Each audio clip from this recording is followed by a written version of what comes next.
Hello, everyone, and welcome to this week's episode of the Munce Report as the stable gears up for the first meetings of 2022. Trainer Chris Munce is here to bring us all the latest news. First off, mate, how were your Christmas celebrations with the family? No, I had a good day. Thanks, Adam. Yeah, it was relatively quiet. Got up early in the morning. We still had to work quite a few that were racing the next day and whatnot. So it was pretty much business as usual the first half, and then it was a quiet second half of the day. So it was lovely. Any overindulging? I know for you, overindulging isn't a lot, but how did you go in those stakes? Oh, well, there was plenty of ham. There was plenty of seafood. So no one went without, put it that way. Yeah, good to hear. Oh, very good. Well, as you say, no rest for the wicked. It's all kept rolling on, hasn't it? And here we are. We're about to kick off the first meeting of 2022, and you've got an informed team heading to Doomben on Saturday. So let's not muck around. We can get straight into the preview.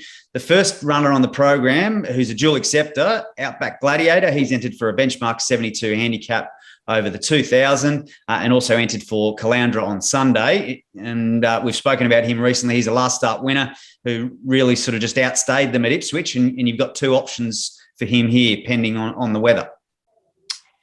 Yeah, well, the weather will determine on where he goes. He loves the wet tracks. He's won over 2,200 last start, so he's very fit.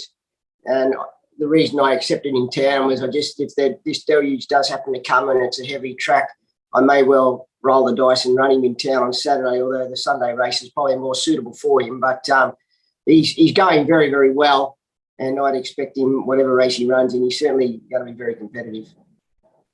Okay, very good. Yeah, well, he's had a great preparation, hasn't he? And really toughed it out last start. So as you say, he's fit and firing. Well, he is, and he's enjoying racing. He's enjoying his stable life, and he's doing everything.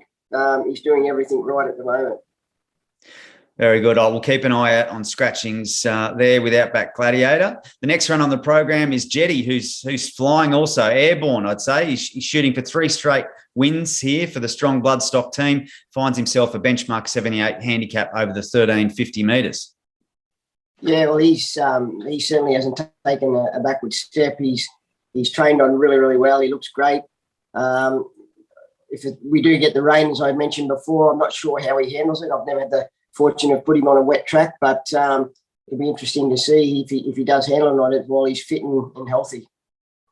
Yeah, well, he's in form, 2 from 2, first up for the team, and Boris Thornton aboard there. We then move over to Smart Meteor, who's entered in the Magic Million Shootout here over the 2,000 metres. Another in-form runner who was a winner 2 starts back over the mile and then really stormed home last start again over the mile. Yeah, well, this race sort of just fitted in quite nicely. He raced last Sunday.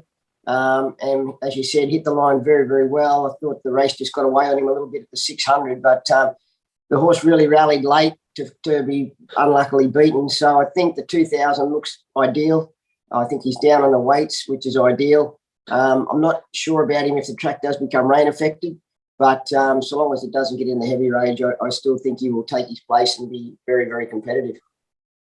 Yeah, sure. He's one of those ones. I guess it was a bit like Jetty last start, wasn't it? Hadn't exactly won at the track, whereas Smart Meteor was in a bit of the same boat. He's had nice starts on the soft for 6th placing. So he obviously he gets through it. You know that at least. Yeah, well, he'll get through the soft, and that's, as I say, I'm not concerned if the track is soft, but if it gets to a heavy sort of range, he may be doubtful of running, but.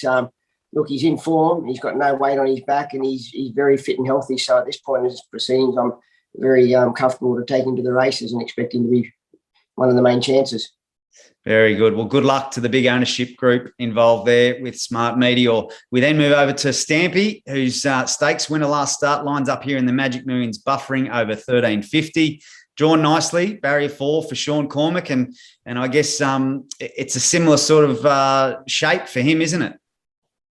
Well, it is. Probably a little bit more speed in the race tomorrow, but that doesn't matter. He'll still roll forward. He'll be on the speed, either in front or second, third. He's pretty tractable, the horse. He can sort of win from anywhere. He's not one-dimensional like a few of the others. So he'll be able to just take a spot wherever Sean sees fit. And so long as it's a good testing gallop, he'll certainly be seen at his best. If it's a sit and sprint, he's probably not suited in those sort of races. But if it's just a good, genuine gallop, he'll be certainly one of the major players. Very good. Well, can't wait to see him step out again. He's one of the favourites, isn't he? So good luck to Phil and Mal there with Stampy. We then move over to another informed runner here in Centre Fire. So they're all coming out to play. She's entered for the Magic Millions Nudgy Stakes over the 1200. Was a really brave fourth last start and chasing her black type success here. Yeah, well, she'll probably be the best 100 shot you'll see all year. I mean, her run the other day was fantastic. She's won at Doomben, so the track's not of a concern. The barrier's not ideal, but as I said, she'll probably roll forward and put herself into a good competitive spot. I think there's enough speed. I think there's enough speed around her to be able to take the pressure off her, and she should be able to get the right sort of run just behind her. Okay, very good. Well, good luck to everyone involved there. As you say, juicy odds on offer. So if anyone can cop a little Leach Way tip, there's one for anyone watching. We then move over to the Sunshine Coast on Sunday. As you say, keep an eye on the skies over the next couple of days. Outback Gladiator is the first runner there. We've spoken about him. So let's move over to Slick Shooter. Out of a family that you're very familiar with, the dam being Gold Slick, it's making him a half to Goldschlager, who's a talented horse within your stable and was third in a recent trial heading into this. Well, he's a nice horse. He's a very good galloper. He's just been very soft-boned and immature in his mind mentally, but he's a very good galloper. He's got good ability. It'll be interesting to see how he handles race day pressure. He's the sort of horse he can get himself a little bit hot and stirry, whereas Goldschlager is a very laid-back, casual mare. This guy tends to sort of get himself a little bit worked up, but he's a good galloper. I've seen him at home do enough to know that he's certainly not out of a race like that, even though he's drawn a little bit awkward. If Ben's fortunate enough to get the right sort of run in transit, I've got no doubt the horse will race very well.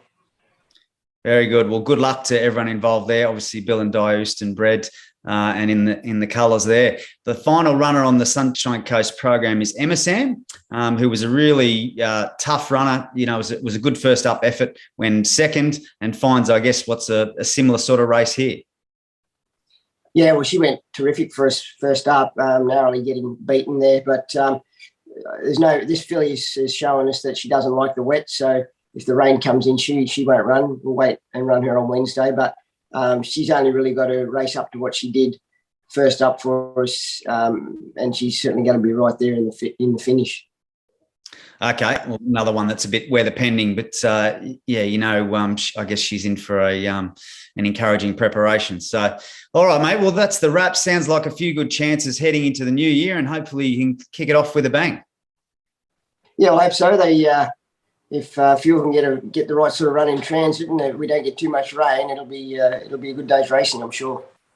Very good. Well, happy New Year to everyone, and fingers crossed the team can start on the right note. Good on you, Adam. Thanks, mate.